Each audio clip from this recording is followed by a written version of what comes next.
So tonight's book is Carolyn Brown, Hell Yeah.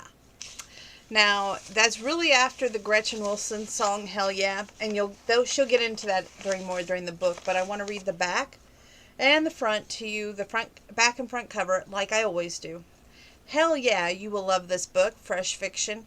He lives the good life. Gorgeous and rich Travis Henry travels the country, unearthing oil wells and then moving on.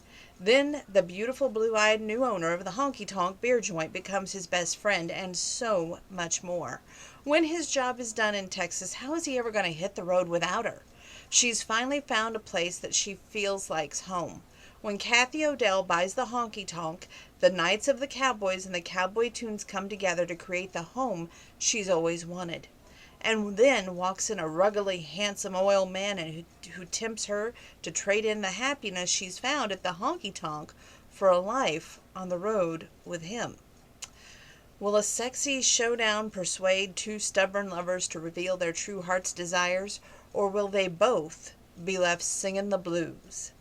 Carolyn Brown is a master storyteller who never fails to entertain. The Night Owl reviews.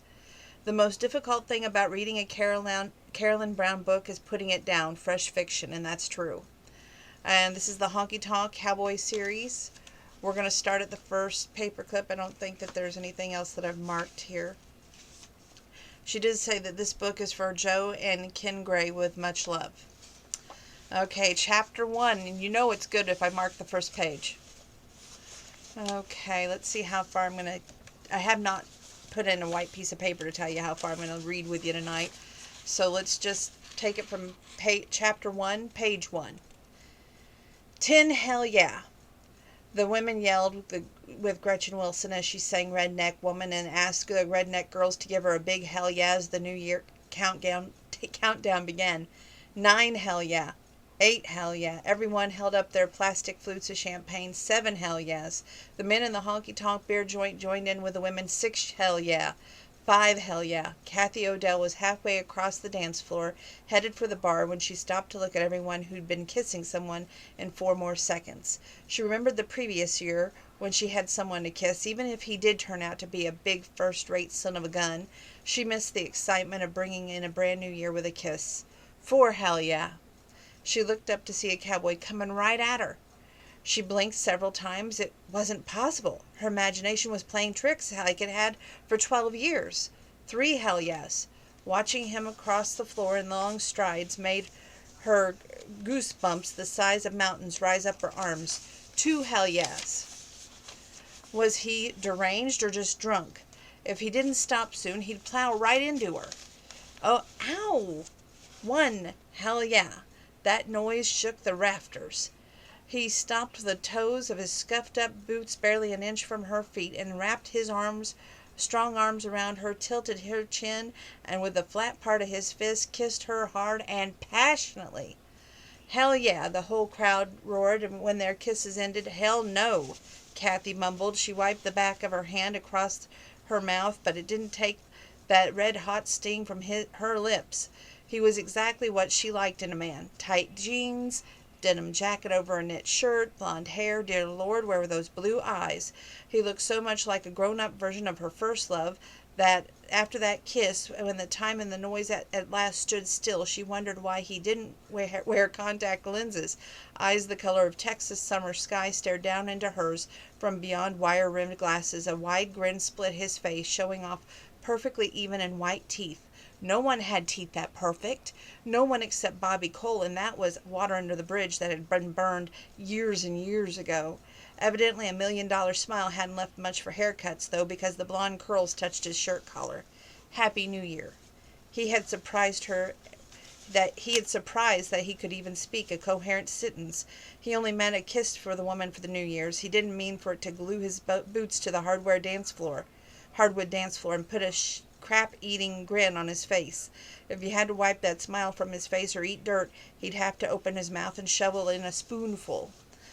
Hot darn, but that woman had the softest, sexiest lips that he ever kissed. Who the hell are you? Kathy asked. I'm Travis Henry. I'm supposed to meet Merle and Angel Avery here. I'm at the honky tonk, aren't I?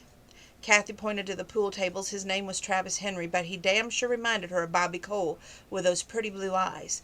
One second look, Travis had darker blonde hair and it wore a lot longer than Bobby's crew cut. After a third look, she decided Travis Henry was a hell of a lot sexier. Angel, darling, Travis yelled and left Kathy standing there with a bar rag thrown over her shoulder, a tray in her hand, a burning mouth, and a gushy warm feeling down deep in her gut. She got out a dozen mason jars for the next rush to the bar for the beer. Her crowd might toast with champagne, but it wouldn't be long until they lined up wanting something to take that sweet taste out of their mouths. Besides, she needed something to focus on other than that tall cowboy who reminded her of the boy her hormones were set into overdrive when she was 16. He'd been so damn pretty, and she was the star of the football team. He'd been the one to kiss her that first time, and the next day he asked Alice James to the prom. He and Alice married right out of high school, and he ran a service station in Mena, Arkansas. Alice worked as a teller at the bank, and they had 2 kids in grade school. "Who kissed you? You've been holding on to me. Holding out on me. That is one fine-looking cowboy. If I was 20 years younger, he'd be going to bed with me tonight. Give me a Miller, darling." "God almighty, but the champagne crap is horrible," Jessie said as she set her empty champagne flute on the bar and slid onto the stool. "He just plowed through the door and came across that floor and kissed me when the countdown hit 1, Kathy said. "Looks like he's got big buds with Angel Avery.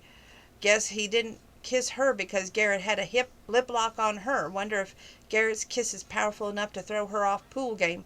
Handsome as that Garrett McElroy is, it would damn sure make me think about something other than racking up wooden bowls if I was 30 years younger."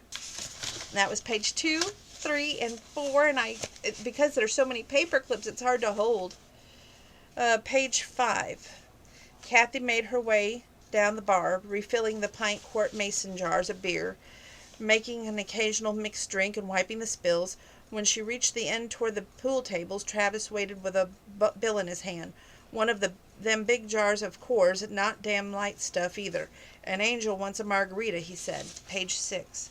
She reached for the bill and he dropped it. They both grabbed at the same time. Their hands touched, sending sparks flashing around them like a meteorite shower. It didn't surprise him, since he always was drawn to tall blonde girls. Besides, she was downright hot. Cheap whiskey hitting an empty stomach wouldn't be hotter than that kiss, and he got a sudden visual of those long legs stretched out beside him in bed with her hair spread on a pillow right beside him. It put another idiot grin on his face. "Patron or Jose?" she asked. "Patron, only the best for Angel." He liked the bartender's voice, just husky enough to go with that deep southern accent. "You from Alabama or Georgia?" he asked. "Neither. I'm from Arkansas." She filled the beer first and slid it toward him. He reached out, stopped the motion, and brought it to his mouth for a long, slow draw. He'd grown up in Fort Smith, and he didn't have that much of a southern accent. She must be from way down south towards Louisiana. Anger rose from Kathy's boots all the way to the top of her blonde hair. Travis had kissed her, and minutes later ordered an expensive drink for another woman. Something damn sure wasn't right with this picture, other than it was a hell of a way to start off the new year. Someone plugged coins into the jukebox, and Gretchen's voice sang "Redneck Woman" once again. Had dancers on the floor, with the women yelling "Hell yeah" every time Gretchen asked for it. Travis scanned the crowd, but there was no way to know which woman owned the place. With a name like Kathy, he'd imagine her to be about 50. She could be that redhead over there sitting with that dark-haired man, and younger girl, or perhaps she was the gray-haired woman sitting in the back corner with a table of other middle-aged women. He'd asked Merle or Angel to point her out before they left. That he sure didn't want to get her on the bad side, not when he'd be living right there in Mingus. That's page 6, 7, and here comes 8. "Too bad," he muttered. Leroy perched on the stool next to him. "What's too bad?" "Nothing," Travis said. "Hey, what part of Arkansas are you from?" he yelled at Kathy above the noise of the full house and the music from the jukebox. "Why?" Kathy said. "Ever been to Fort Smith? That's where I grew up," he said. "I know where it is," Kathy said. She touched her lips. They hadn't burned completely off her face, but they were still pretty darn warm. Leroy signaled for another beer. He was Jessie's best friend and lived out there on the ranch. A heavy sprinkling of gray hair salted his dark hair. His face was steady in angles and planes, and his eyes didn't miss a thing, including the puzzled look on Travis's face. His green eyes were set in a face that had more secrets than the government. He spent 25 years in the Marines and seen 4 stints in separate wars. I'm Leroy Folsom, and you are, he bumped Travis on the shoulder. Travis peeled his eye off at Kathy. I'm Travis Henry. Pleased to meet you. Is that lady you're sitting with the owner of the place? Hell no. Jessie owns the spread between here and Gordon. She don't know jack crap about cows or ranching. I came down to these parts to teach her. Haven't you seen you around here before? What are you doing in Mingus? Who's the owner?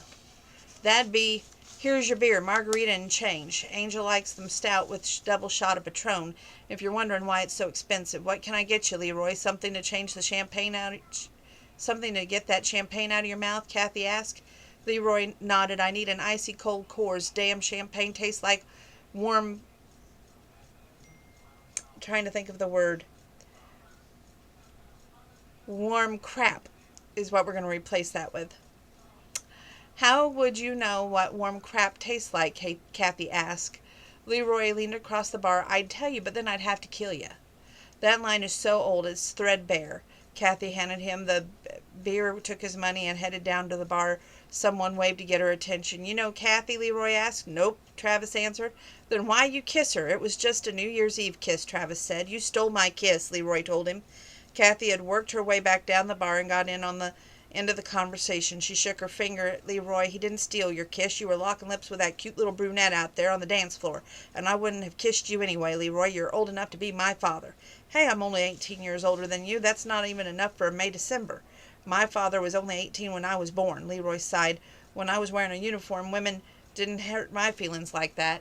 You are out of uniform now, and you're too damn tough for your feelings to be hurt, Kathy said. Leroy chuckled and picked up his beer and carried it back to the table where he and Jessie put their heads together. Kathy shook her head. That was an obvious fishing expedition. What? Travis asked. Nothing. You better get your drink over to Angel before it gets warm. Guess so. Travis carried his beer and Angel's margarita back to the table. Kathy had pegged Angel Avery and Garrett McElroy for a couple, but maybe she'd been wrong. They'd gotten on like wildfire from the moment they were introduced. They both loved 8-ball, and they looked so dang cute together. Angel with her kinky red hair and feisty attitude, and Garrett with his dark, brooding looks. Kathy could see their relationship was going into one of those things that lasted right on past life and into eternity. At least Travis Henry arrived. If he was the thing that kept them apart, she'd never forgive him. 8, 9, and 10. Garrett had come to the area that previous fall and run the Double M Ranch, Huckabee and Morgan Mill. At the time, he had a serious girlfriend, but she hadn't been able to withstand a long-distance relationship. The first time he and Angel met across the pool table in the honky tonk, Kathy knew that they found their soulmates, and now fate had thrown Travis into the mix. Was it going to be one of those horrid love triangles? Merle leaned over the custom-made cue stick and watched from the sidelines for a while, then put a stick in a hard case and looked like a gangster's rifle and case and headed for the bar. Merle and Ruby Lee had moved to Mingus together back in the 60s. Ruby built the honky tonk beer joint. Merle designed fancy western shirts sold like hotcakes in Japan. Other foreign countries, both of them were rich enough to buy Palo Pinto County and plow it under when Ruby died. The only thing blacker than Merle's hair was the road tar, and then the only thing that with more rats in it was the slums in the third world country. It was teased and sprayed into submission, stacked high on her head. She wore tight jeans and a purple western shirt with a multicolored butterfly applique on the back yoke.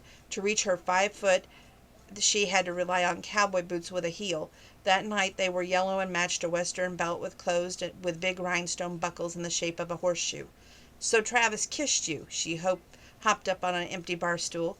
Why in the devil is everyone so intrigued with the fact that a cowboy kissed me? It's New Year's Eve, for God's sake. It was a kiss. I didn't have Boom Boom with him on the dance floor. Why? Why what? Kathy asked. Why didn't you have Boom Boom with him on the dance floor? Might have done you some good. All you do is run this beer joint. You're big as a hermit as Daisy used to be. Kathy shrugged. Anything wrong with that? Merle set the beer bottle down with a long drink. You're going to grow up to be just like me. 70 years old, enough money to buy Texas and couldn't care less. Time to retire, but what the hell good would that do you if you did? So? Kathy asked. Merle just laughed. Just remember I told you so. I'll bring you around all those tax papers in the next couple of days. I like to get all that done so the good old government can have my money to buy their fancy jets. Bring it by any time next week afternoon. I'm a bear in the morning. So is Angel, but she has to get up and get to work come Monday morning. Merle looked over the honky tonk. I miss the old crowd. Me too, Kathy said. I seen them come and go for years, but that last one was sure a lot of fun. Who'd have thought Chigger's mama would have really got old Joe Bob and Billy Bob Walker both married off in 3 months' time?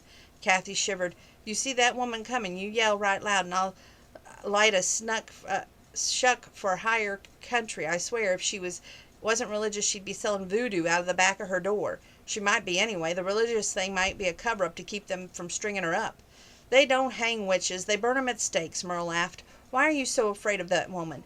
Remember you went back when Chigger and Jim Bob got married and Daisy and I went to her backyard dinner reception thing? Merle nodded. Well, Chigger's mama said that she's going to find a wife for Joe Bob and Billy Bob and a husband for me. I'm hoping she forgot about me, but she might sneak up on my blind side. I'll keep an eye for you. If I see her coming around with one of them little dolls that's got pins stuck in it, well, both heads for the hills. Page 11, 12, and 13. Angel was bent over the table, and Garrett was looking right at her like he could carry her back to the ranch, never let her out of his sight again. It was love at first sight, and those kinds of miracles were what made all women believe that there were knight in shining armor out there waiting for them. It was the pot of happy ever after gold at the end of the rainbow. Kathy swore she'd shoot Travis Henry between the eyes if he messed it up. Who was he anyway, and what evil wind blew him into the honky tonk?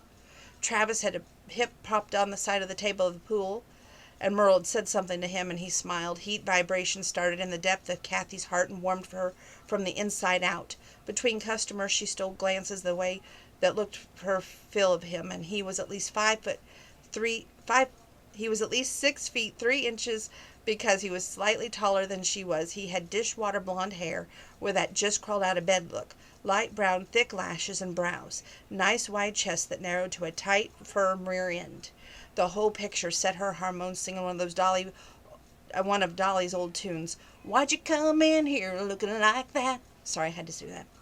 By closing time, the joint had thinned out to a few pool players. 5 minutes and the party's over, Tinker called out, as he carried a cooler filled with empty Dr. Pepper cans to the bar, like he did every night. New Year's Eve wasn't one a bit different from Wednesday night in the middle of the summer.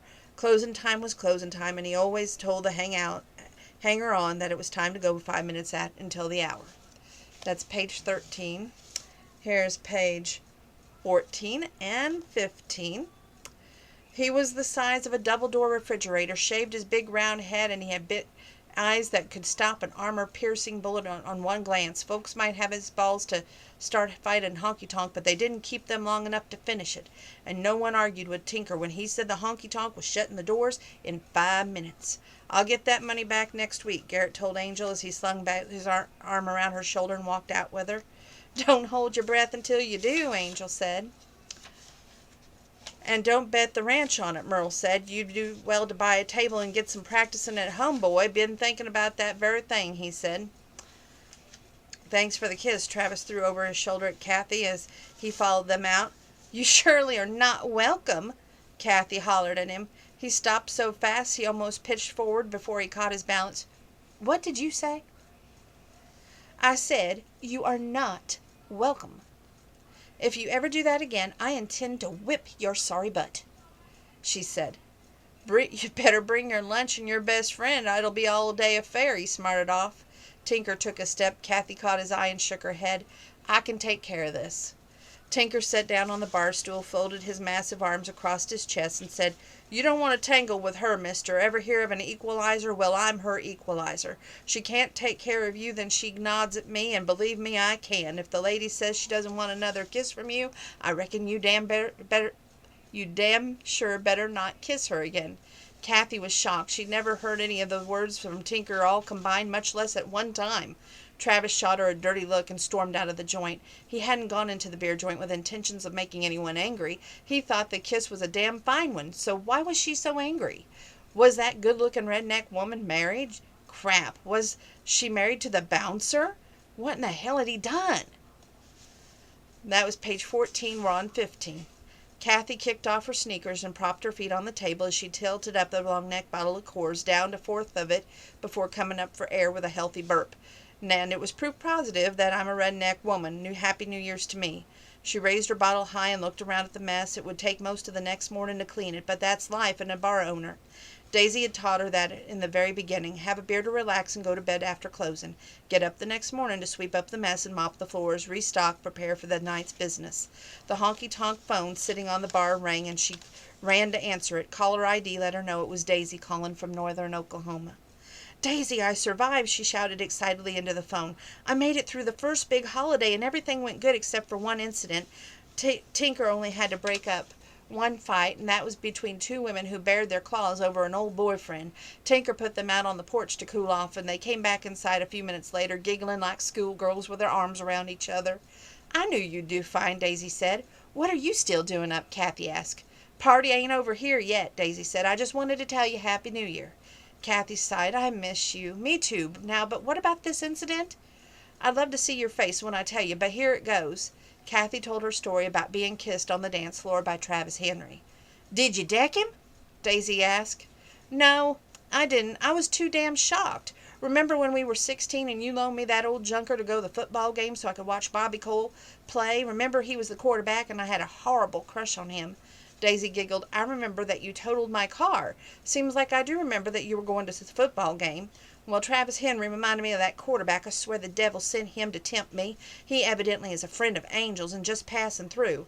The way his kiss made me go all gushy. It'd be better if he wasn't around. The temptation might send me right over into another messy relationship. My lips are still burning like hell from that kiss, and that was more than 2 hours ago." "Thank Chigger, Mama has been praying to God to knock you off your wagon," Daisy asked. "What wagon? I'm not an alcoholic," Kathy said. That's page 15, 16, and here comes 17. "The WSPA wagon, you know, the wild, passionate, boom boom anonymous wagon." Daisy teased. "I hadn't thought of that. I figured she'd been trying to fix me up, though. Chigger not praying for me, but one kiss isn't going to make me fall off my wagon yet. Gotta go, Jared's kissing my neck, and honey, I'm not off the wagon." Daisy giggled again, and the line went dead. Kathy slumped down onto the nearest bar stool. Everything changes, everything stays the same. The honky-tonk hadn't changed a bit, but she inherited. The building was still the same old Weatherwood salon. It had been more than 40 years.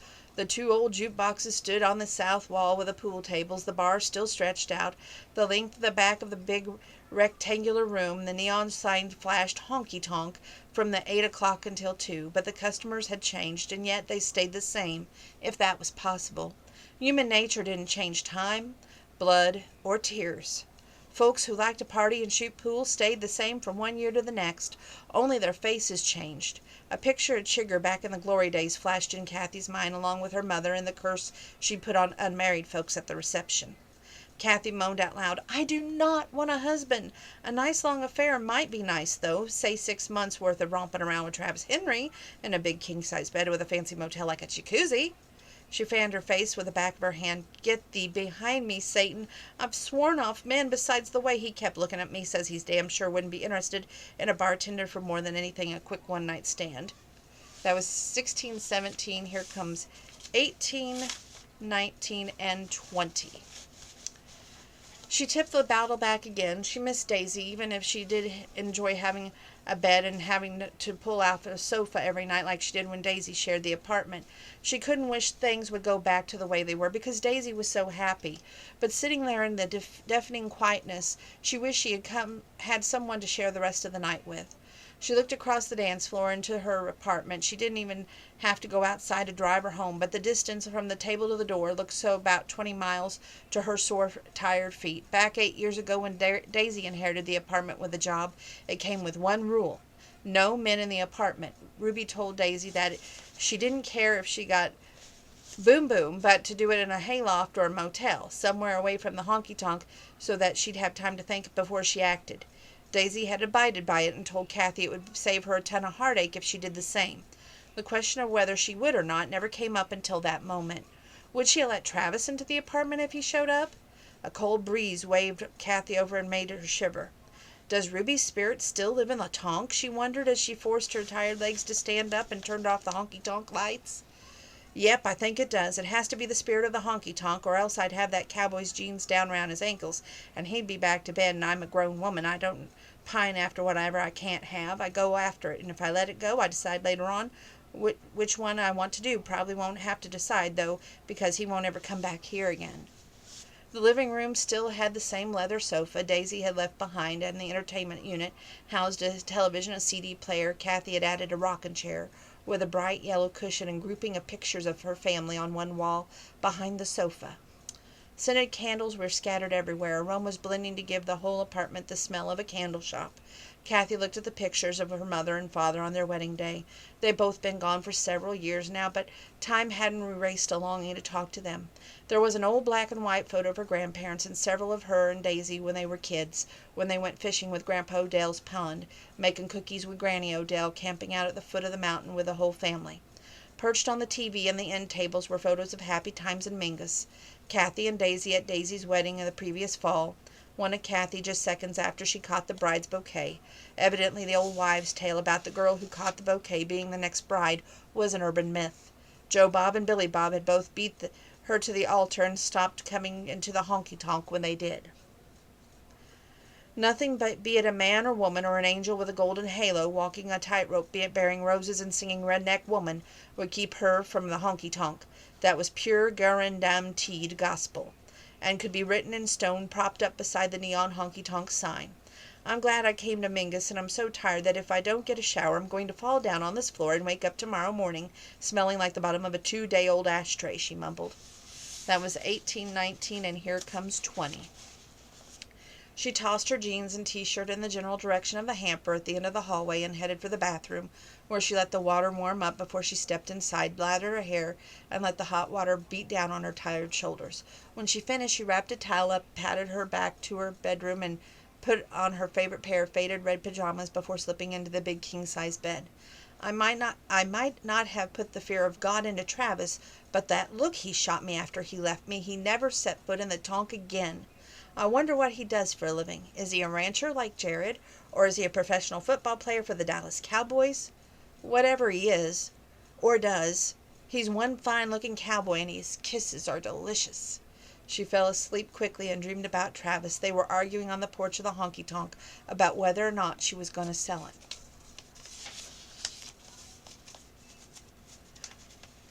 Whew. It's a good book. That's why there's so many paper clips.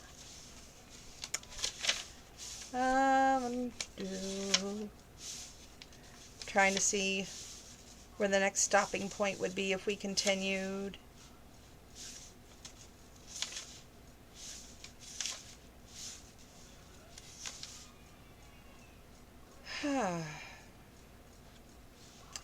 Well, I think that's going to be all for tonight, because it's going to be a long book review. But thank you for joining me tonight for the book review. Thank you for joining me tonight for the costume. And I hope that you all are safe, keeping your social distance, washing your hands, using your hand sanitizer, and most importantly, wearing your mask. Stay tuned for more book review and another costume tomorrow. Love y'all. Good night.